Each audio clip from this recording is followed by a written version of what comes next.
Let's switch over to Greenville County for a minute. Dr. Kathy Gear is the Director of Alternative Programs in Greenville County. And Nicole, we're going to work on your last name like people do with mine. Nicole Schartzer. Nicole Schartzer. Nicole is an intervention specialist within the alternative program. Now, I'll let Dr. Gear tell us a little more about Greenville County, but we all pretty much know that Greenville County is the largest district in South Carolina.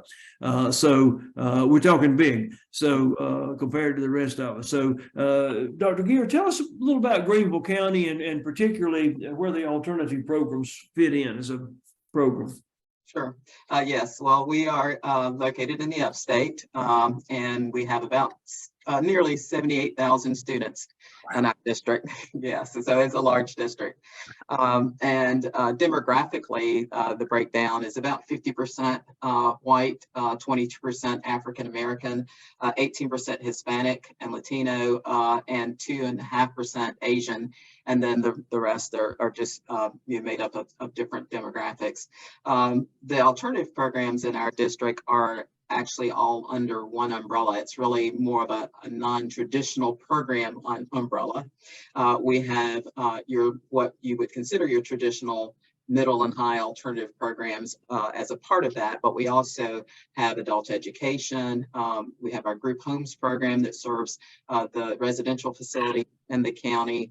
We have a satellite diploma program, which is a choice program for high school students 17 and older who need a different schedule than a traditional schedule because they may be parenting, they may be homeless, they may be students who have to work.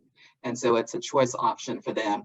We have a specialized middle and high school program as well for students who have psychiatric and behavioral disorders that are so significant and so severe that they cannot be managed in a regular school environment.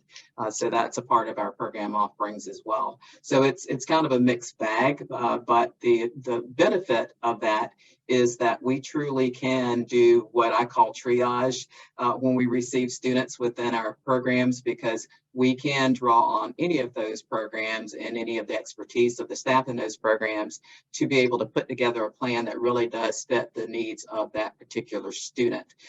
So that's kind of how we fit into the overall piece of Greenville County Schools. So we really do touch a lot of different students populations, and we work with all of the schools in Greenville County to some extent, because group homes and group homes, there's some elementary level students, and the other programs all go from middle through high school. So we actually, we joke and say that we go basically from kindergarten to death under our umbrella, because we really do have a wide range of people that we serve in our programs. So Dr. Greer, roughly at a given time, how many students are you serving in all these various programs? Last year, we served 2,664 students in our programs. Wow, that's amazing. And for those of us that our history is in smaller districts, when we used to say alternative, we thought discipline and Right. This is removal from the campus. But you're telling us that it's a lot more than that in Greenville County. It is, and we're hoping to expand that. We are looking to do that. We, obviously, if you have the more students you have, the wider range of the needs that you have. But we are hoping to draw on the resources, both the resources within the district, but also partnerships that we can garner within the community to be able to serve our students even better as we move forward. Wow. Now, in Greenville County, of course, like everybody in South Carolina, when the pandemic hit, we all shut down and ran from the school building. Yes. Tell us about the shutdown, the reopening, and what Greenville did. Well, again, as Dr. Hudson mentioned, we were very fortunate to have in place really a strong one-to-one device program for our students. So we were able to actually, when the governor mandated the schools close in March of 2020, we were able to go directly into virtual programming and also provided resources for people out in those outlying areas who may have had some difficulty in terms of internet access, those kinds of things. Our district actually put access points on buses and moved those out to different places in the community. as a way to help people get access, as well as using some funding to get access points through the local internet service companies, those kinds of things. So they did a lot to make sure that people had accessibility. We spent the rest of that year virtually, but then the following year, we actually, the district made a decision to, rather than go with the larger community in terms of spread, to look at the spread just in our community, in our county. And so they made decisions about whether or not we were having school face-to-face based on the spread at any given time. So we actually pretty quickly returned to in-person attendance, but we did so with some really complex protocols in place. We did have about 26,000 students who elected to go virtual still, just to remain in virtual. But then there was, because of the fact that some of the schools had such large populations, we couldn't socially distance and have all students attending at the same time. So they went to kind of a staggered attendance schedule, where 1 week students would be attending 3 days a week. The next week they would be attending 2. But again, it was a very complex system as to how that worked. And then we had some really strong protocols and as it related to cleaning, isolations, those kinds of things, and reporting cases. So it was a lot. It was a tremendous amount of work for people. In fact, they hired additional people just to track things like cases and infections and things like that, because the emphasis really was on recognizing the need for students to have that face-to-face connection with people each day, and trying to maximize the amount of time that we could provide that to students. And so during those times of high spread, we simply were at virtual during those periods of time. But then last year we came back full face-to-face and simply just managed, again, using protocols and going by the guidelines of the CDC at any given time in terms of what we should be doing to protect ourselves and protect students. But we were full face-to-face last year. And again, this year was just a normal attendance year as well, but with a lot less protocols this year in place. Well, Dr. Gear, alternatives and alternative programs have their own challenges that are different from the regular school. Did the shutdown and the resumption of school present any particular problems for alternative programs? Well, it did. We, of course, attendance was an issue. And because students were not accustomed to being in school every day and gotten to get used to hanging out, watching TV, sleeping late, doing whatever they do. But so attendance was an issue for all of us, and we felt that as well. The other thing was that there were some complications in terms of figuring out how to manage some of the referrals that were coming in. And again, with the social distancing and all of that as well. We were actually on the staggered schedule as along with the schools when we first reopened, which again was some challenge. It presented some challenges for us, because I think it's even more of a problem for our students when they're not in school every day. And of course, I have a behavioral interventionist with us, and I wanted her to speak a little bit to what we saw in terms of differences in behavior, because we did see some differences there as well. Well, that's a good transition. Nicole is the next person up. Nicole, tell us what you do exactly. What is a behavioral interventionist in the alternative programs of Greenville? What do you do? And then talk about the challenges after the pandemic. Sure. So I work actually specifically in the middle and high school alternative programs, which is where students go after they've been through the expulsion process in Greenville County. And there are 4 campuses where those programs are sort of spread out across Greenville County. 3 of them are pretty close together. There's 3 middle school programs and then 1 high school program in the county where all of the high school students go. So I travel around and I attempt to support teachers and students with challenging behavior. It's a challenging job. I would say after the pandemic, I mean, we saw we in those programs, in the middle and high school programs, we had just a huge influx of students. That was kind of one issue that we faced. We had a lot more students coming than we normally do. So that was a problem.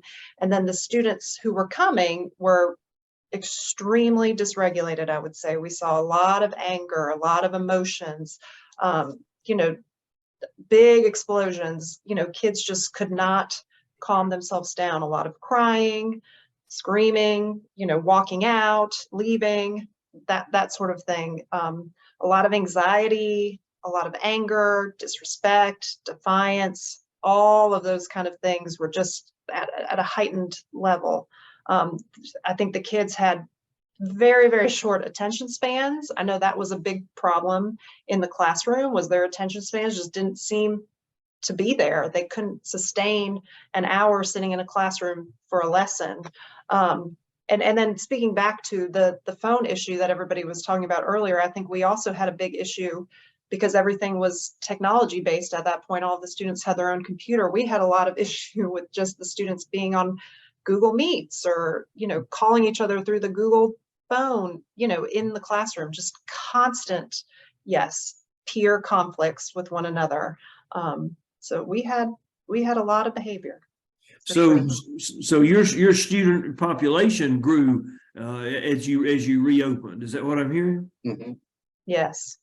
Okay, and I'm sure, you know, one thing, those of us that have a background in alternative, you know, whatever the problem is, when something gets disrupted, it gets worse. You know, Exactly. whether it's attendance, behavior, engagement, time on task, whatever it is. When things go, something changes. You know, and I'll throw this in. I've learned this in alternative a long time ago. Routine is critical. You know, sameness, routine, predictability. Those students need a lot of that, and that's hard to do when we say, well, you're coming Tuesday and Thursday, and you're coming on Monday and Wednesday, but on next week, you know, I mean, it's just a disruption. So I'm sure that. Well, let me ask you this, Nicole. What did you do? How did you go about? You were leading the charge, I'm sure, on the behavior issues in many of these buildings. What did you do, and your staff members do different? I think to sort of head off some of the behavior, we did try to make some changes within the building. Just as far as schedules and things go, we tried to have less transitions within the building. You know, Dr. Greer was wonderful in attempting to hire new staff so we could have smaller class sizes. You know, just so people could deal with the behavior a little bit more. I think in every building in the middle and high school programs, we kind of have a space where kids can go and de-escalate. The middle school programs each have what they call a recovery room where students can kind of go if they need to calm down, and then adults can sort of talk through with them, you know, the problems that are happening, and hopefully get the kid to sort of understand what's going on.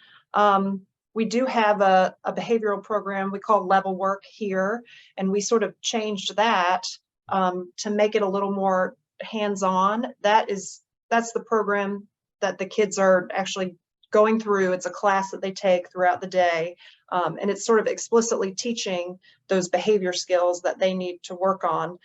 So they're learning a lot of things about self-regulation and how to communicate with staff and peers, and how to be accountable for your behavior. We have the teachers actually explicitly teaching those lessons throughout the day, and they do it at a time when the students are calm and nobody's escalated.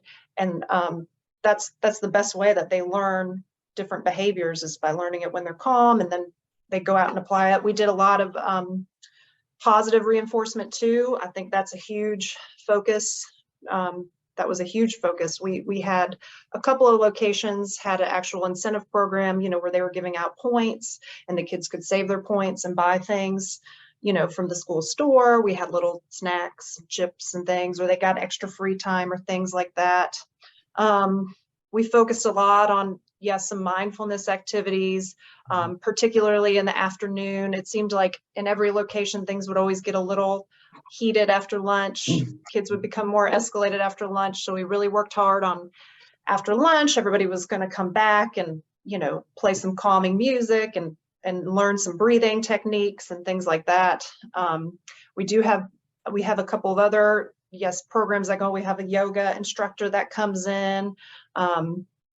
Just anywhere we can go to sort of teach the kids the skills that they need to regulate themselves, again, is been our main focus. You know, you mentioned, you probably brought in new staff during the shutdown time that was mentioned in Anderson 5, and alternative programs are not the easiest thing to staff sometimes. It takes special people with special skills, and here we are in a educator shortage. Did you have any problems with recruiting? How did you go about trying to bring in new people and bring them into the culture?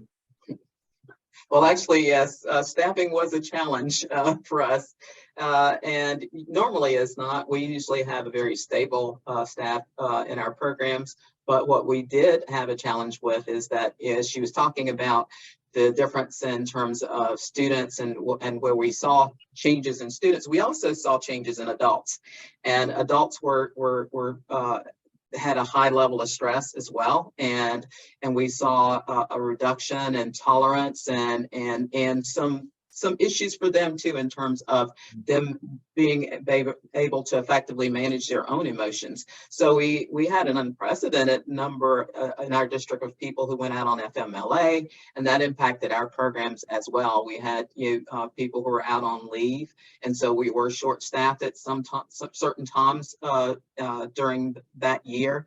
We also had difficulty recruiting people because there were people who were still reluctant to be in a school setting because of fear of COVID, because COVID was still very much a thing and very much a concern for people, and so we did have difficulty also recruiting people. So it was a very tough year in that regard too. And one of the things we did try to focus on is talking more about self-care with staff and trying to do things to be more sensitive. We backed off on some of the new things that we were planning to put in place because we didn't want to add any stress to people in terms of giving them more to do during that period of time, so that we could give them more opportunities for that self-care and to kind of, so we did a lot of kind of reset sorts of things with staff to try and move them back. We'll talk a bit about, we have trauma skills schools. So one of the things we did was to try to kind of do some re-education, so to speak, and resets around those concepts, especially as it related to us as adults, in terms of us being in touch with and effectively managing our behaviors and our responses to behaviors, because it was a very, like I said, very stressful time for people. Because, for instance, for example, at one point in our high school program, we're averaging about 40 new students a week. Wow. And so our referrals escalated to that point that literally kids were coming in so fast that it was overwhelming to people. And so we had to find some ways to manage that. And we did some of that with the schedules. We did some of that, by changing some of our protocols and those kinds of things. But we also had to be more sensitive and do a better job of managing or working to make sure that we were taking care of the adults in that process as well. Wow. And both of you have mentioned the influx of increase in the number of referrals, the number of students coming into your alternative programs when school resumed. And I'm assuming that may be because back at the feeder schools, out in the traditional schools, the behavior deteriorated. They had to deal with it. So to deal with it, they sent the students to you. Right. Exactly. So, and one of the things we predicted, we did some publications on this out of National Dropout Prevention back when the pandemic hit. One of the things we predicted was that alternative programs would need to increase in size. They would have to serve a larger percentage of the population. And I think Dr. Gear, you mentioned you've got 57,000 students. You guys are serving 2,000 or better. So that's 4-5% of the population of Greenville County schools. more or less, which is a lot actually. So that's amazing. Nicole, from your perspective as a interventionist, you're at the ground level with the behavior issues and the alternatives. What advice would you give to other educators, particularly alternative educators? I know we've got some of you in the attendance here that are either or have been in alternative programs. What advice would you give them? I think I tell people all the time that behavior is communication.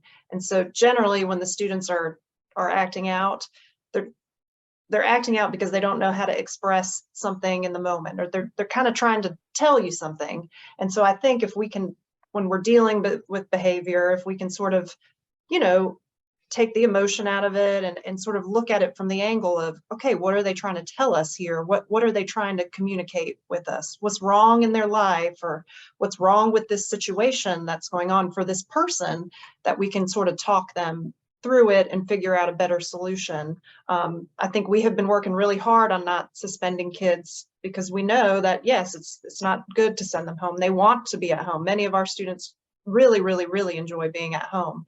And I think some of them purposefully act out to be sent home. And so we have had to work really hard on just sort of understanding, why is this happening? Why is this behavior happening? And let's try to work together to figure out a better solution than just sending them home. Mm-hmm. Great advice. Dr. Greer, you're sitting there in a supervisory position, leadership position, and we've got, you know, in Aveen, you may know this, but in South Carolina, I think we've got 80 plus school districts, and all of them have at least one alternative program, maybe multiple. I would guess we got maybe a couple hundred alternative programs in the state all total, if you count different, you know, components of a district, larger districts like Greenville and Charleston and some of those. Dr. Greer, what advice would you give to alternative leaders? Okay. Well, I think it's important for us to continue to look at ways that we can strengthen our programs, but I think we have to go beyond that, because, you know, we're at the end of the process in terms of what is occurring in our schools that's related to managing that student behavior. And we need to spend more time, I think, on being proactive and finding out proactive ways that we can impact student behavior. You know, we work with them as when they come to us, but at that point, you know, that's a different point in the process in terms of that. And so we're on the intervention side. And I think that as school districts, we need to look at spending a little more time on that prevention side. And I think some ways that we can do that is to, first of all, look at what we're doing at the school level in terms of how our discipline code's being applied. And as I talk to people across the state who are in alternative programs, pretty much everybody reports some disparity in terms of the representation that they see within their alternative programs versus the representation of their district. And those populations generally do not look the same demographically. And so we're no different from that. And so I think that, you know, that schools could go through some exercises to start looking at how they can calibrate how they're applying the discipline code so that there can be more consistency across schools. I think that just as we do in our programs, we do spend a lot of time on talking about personal and systemic biases and how we can, in our programs, eliminate some of those things by looking at our practices, looking at the perspective that we have of students and how we view students as adults and how we interact with students. I think that same thing needs to occur across the district and schools in terms of having those same kinds of conversations so that people can become more aware of how we are systemically sometimes biased and unequally impacting students within our schools that then, of course, end up in our programs. We have to understand that each time that we're excluding students from the school, that we're actually helping them to disconnect from us. And, you know, districts are all struggling with, what population is it that we need to move to improve our bottom line and to increase our report card ratings and all of that. And what we don't understand is that is the group. And that's the group that crosses all demographics within our district. that is the group that we need to move, and that is the group that is going to be our biggest dropout population. And so that over 2,600 students that we served in alternative programs last year, all of those people are people that really are dropout recovery, if you think about it, because we know that students are making decisions about dropping out in middle school. And so these high numbers that we're seeing of people in high school alternative programs, in adult education programs, and in the choice program I mentioned to you, if those safety nets were not there for those students, and in some districts they can't afford to provide those, then they have nothing else. And so we have to build more things proactively into our systems that will address these needs more effectively. And that takes, again, spending some time on that side of the coin to be able to identify what those things are and be willing to make some changes in the structure of what we do in our traditional settings, our quote traditional settings, to actually make them more like those things that we do in those non-traditional settings. Because traditional school just does not work for a lot of students, and that the number of students that applies to continues to grow, which is why the populations in our alternative programs continue to grow. And so until we, make some changes and start earlier, I would say even fourth grade, in terms of, when those behavior interventions need to be in place. I would encourage people to do more in terms of engaging parents, find ways to engage parents. That's kind of a lost connection that we've had too. And we this year started an initiative to add a parent component to our programs, because we see the value in that.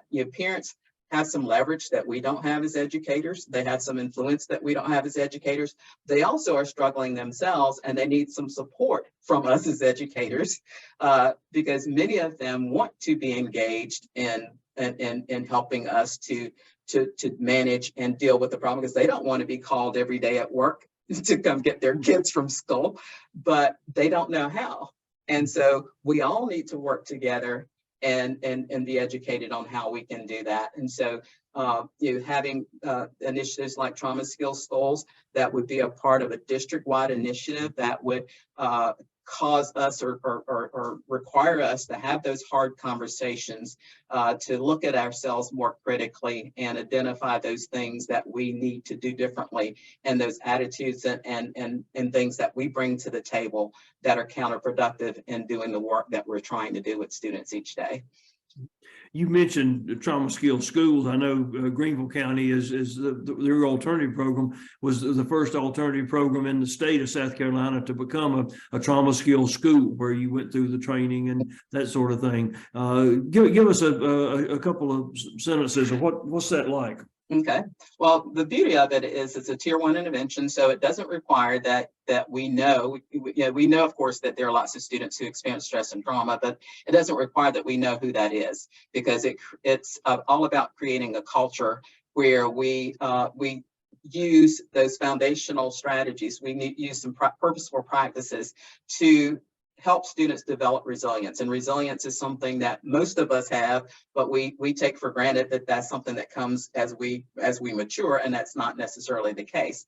And so it's founded on the strategies or the basic factors of connection, belonging, achievement, autonomy, and fulfillment. And those are the things that exist. Those are the things that schools who have a great environment, schools that do well, and schools that have students that are thriving, those are the things that those schools do well. And so it focuses on purposely putting into practices those things that will help foster the development of resilience in our students through those foundational factors. Well, thank you for sharing that. And I know Aveen, the South Carolina DOE has another series of webinars that we're involved with that's providing training in that model. So if you're interested in that, South Carolina DOE is looking out for you. And I will say that when we did see that escalation of behaviors last year, I think had our staffs not been through that process, I don't think we would have managed it so well, but we did. And we actually had a great year. Statistically, even at that, even with the escalation, our expulsion rate last year was still only 2%. from the Wow. alternative programs. Wow. Even with all of the challenges that we had as far as staffing and an unprecedented number of kids and the behaviors that we saw. And again, we were better prepared because we had been through that process. Wow. Well, and I'll say one thing before we open it up to questions to the Greenville County folks is, you know, historically and traditionally all over the country, alternative programs have been the stepchild of school districts. That's where, you know, if you look at the buildings, you look at the staffing, you look at the expenditure per pupil, it's like, well, sure, but, you know, we'll do it if we have to, but we're going to do the minimum.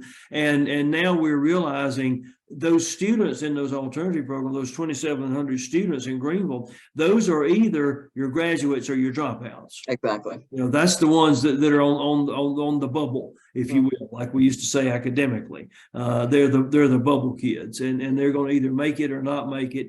And then you think about it from the administrative perspective. I've said to superintendents, and also I've said to school board members, what would you pay for another 20 graduates a year?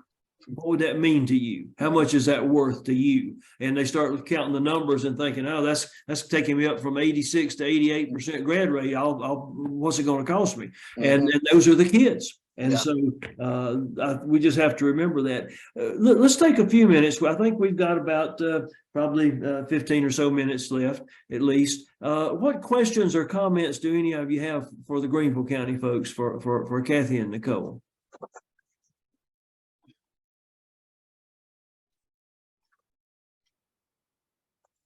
Dr. Greer, can you talk a little more about the choice program?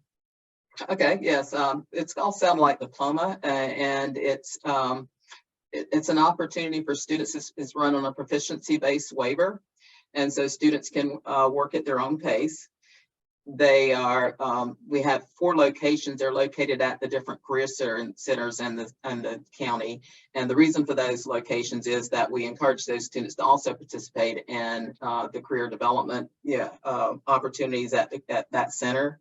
But students then can have a flexible schedule based on their needs. They have a requirement in terms of face-to-face attendance, but we can be more flexible with them if they have jobs, if they're parenting, those kinds of things. So they work on an online curriculum. They have certified teachers that are there with them. And so it's just an opportunity for them to be able to have a non-traditional schedule and still complete their diploma requirements. Any student who ages out, so they can go there until they're 21, just like high school, but if they age out of that program, then they just transition over to our regular adult education program. And transportation is provided because they can use the same transportation as students going to the career center. It's good. Thank you. Other comments or questions for Greenville County folks? I will tell you, Dr. Hudson, also, we're just adding a newcomers component to that program to serve students who are coming in as immigrants who want language acquisition but don't have transportation to go to our adult education program. So that's an opportunity for them to be able to access that language acquisition. And again, a lot of them are high school age kids, but they're just looking to learn English. It's good. Outstanding. Other questions or comments for Greenville?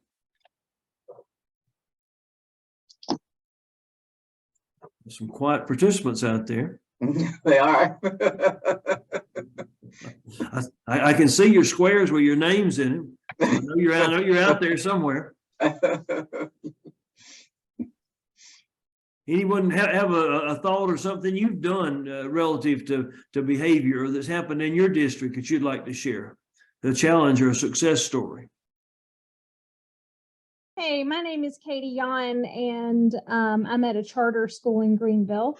And I did come a little bit late, but I had a question about an increase in apathy. We have noticed the students are more apathetic towards their schooling. And I was wondering if y'all have noticed the same and if you had some strategies for that.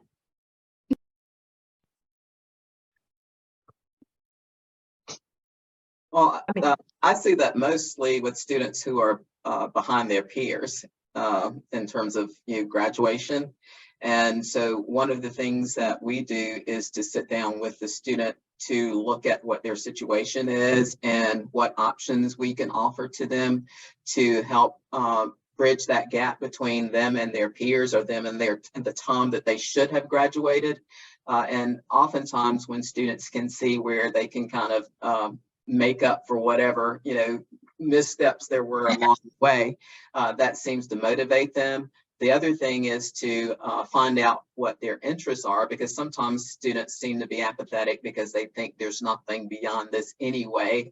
They don't have anything in their mind that they think is really a possibility in terms of something that they would be interested in doing for a living.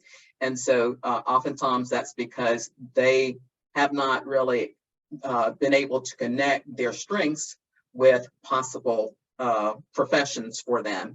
And so sitting down and having those conversations and helping them to explore and to see where their natural interests are things that, yes, can lead to viable employment for them, sometimes helps motivate them and showing them the path again as to how they can get there, and how they can get there in a reasonable amount of time seems to be helpful. I'll add that too. We have done a lot of, and I think somebody mentioned this earlier too, we have done just a lot of goal setting activities with the kids. In one of the middle school programs, we have them setting mini goals every day just for their behavior. And I think that has helped a lot of them sort of make that connection between their behavior and, hey, I can get out of here. Everything's kind of going okay. Or, oh, I do see kind of where I'm messed up a little bit, but I can fix that and I can get out of here. And a lot of them, when we talk about, well, why are we setting goals? They'll say, oh, I don't know. A lot of them don't know. And I think just talking them through the process is really helpful. And then having the goal to keep in mind, it helps keep them on track and keep them motivated to get out and to do better in their schoolwork and in their behavior too. Katie, I'll give another commercial for Aveen's programs. The next two webinars we've got coming up are on student engagement after the pandemic. And so the next one is August the 9th, as a matter of fact. So Aveen will be sending out information on those, and we'll certainly get into this. One of the things that we've learned at the National Dropout Prevention Center, we've seen it around the country, is the more engaging and the more motivating programs for students, particularly at-risk students, tend to be the career and tech ed programs. We did some research a few years back, and we concluded of all the interventions that you could use for dropout prevention, engaging an at-risk student in career tech ed has the highest impact size. That's where the rubber meets the road. That's where you really get your bang for your buck. And one of the things we also noticed is that we've had a tendency in the past to exclude the students with the most behavior problems from the most engaging courses. It's sort of like we said, well, you can't behave, so you can't take culinary or auto mechanics, because you can't behave.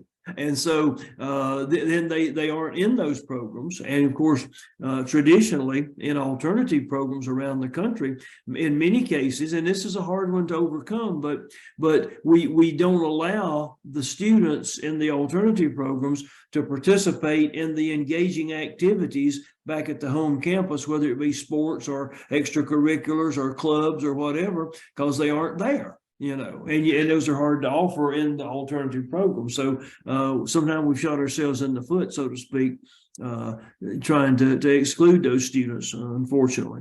But at any rate, other questions or comments? We've got a couple of minutes left.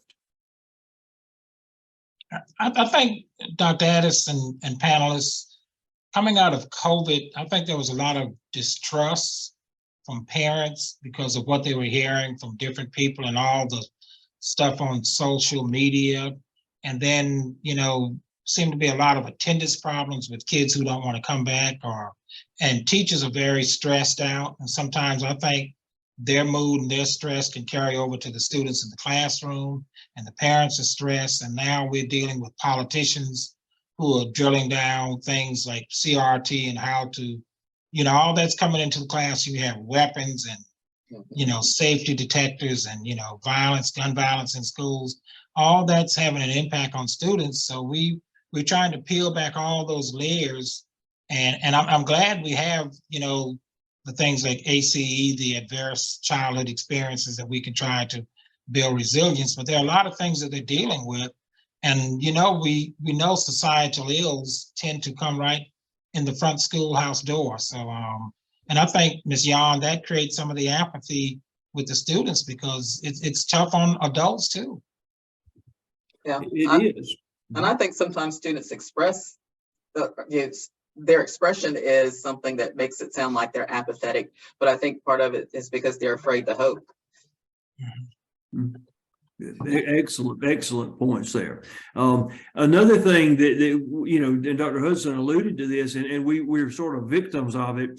A lot of times when we start to work on behavior, and we start to implement some type of an initiative or a program, particularly if it's more than just with one student, where we're working on character building or resiliency building or whatever. Now, unfortunately, some people mistake that as social engineering or something, you know, and we're not trying to re-engineer the kid, or we're not trying to replace the parent. We're trying to help the child be the child the parent wants them to be. And we get misinterpreted and misunderstood a lot of times when we take on those kinds of things. And I'm sure, Aveen, at the state level, y'all seen that. You see it in the political climate. And I think when we deal with behavior, we've got to make it very clear. We're trying to make your child a better behaved person to graduate and stay out of jail. Yeah, that's the I guess you agree with that. And I think they can, but we have that problem sometimes. We have to be careful.